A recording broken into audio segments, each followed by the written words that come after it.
31. I made a covenant with my eyes not to look lustfully at a young woman.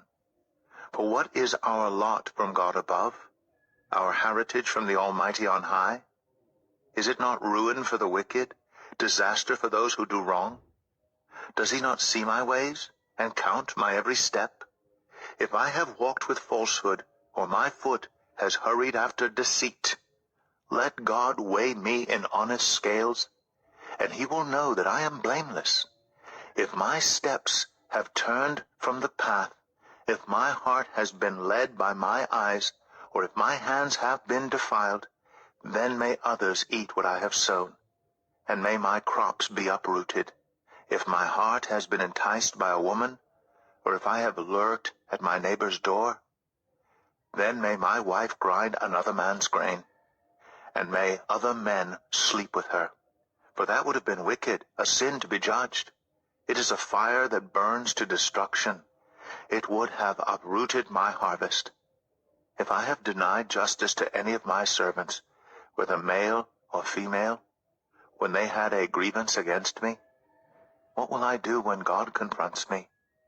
What will I answer when called to account? Did not he who made me in the womb make them? Did not the same one form us both within our mothers? If I have denied the desires of the poor, or let the eyes of the widow grow weary, if I have kept my bread to myself, not sharing it with the fatherless, but from my youth I reared them as a father would, and from my birth I guided the widow. If I have seen anyone perishing for lack of clothing, or the needy without garments, and their hearts did not bless me for warming them with the fleece for my sheep, if I have raised my hand against the fatherless, knowing that I had influence in court, then let my arm fall from the shoulder. Let it be broken off at the joint. For I dreaded destruction from God, and for fear of his splendor I could not do such things. If I have put my trust in gold, or said to pure gold, you are my security.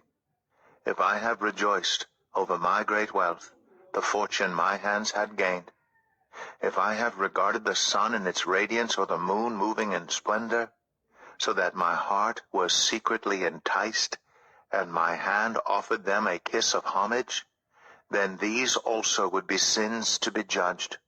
For I would have been unfaithful to God on high, if I have rejoiced at my enemy's misfortune, or gloated over the trouble that came to him. I have not allowed my mouth to sin by invoking a curse against their life. If those of my household have never said, who has not been filled with Job's meat?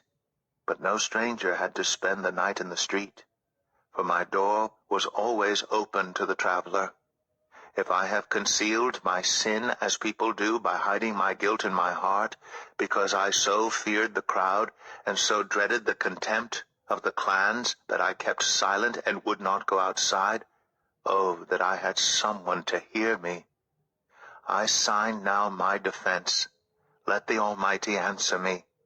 Let my accuser put his indictment in writing. Surely I would wear it on my shoulder. I would put it on like a crown. I would give him an account of my every step. I would present it to him as to a ruler.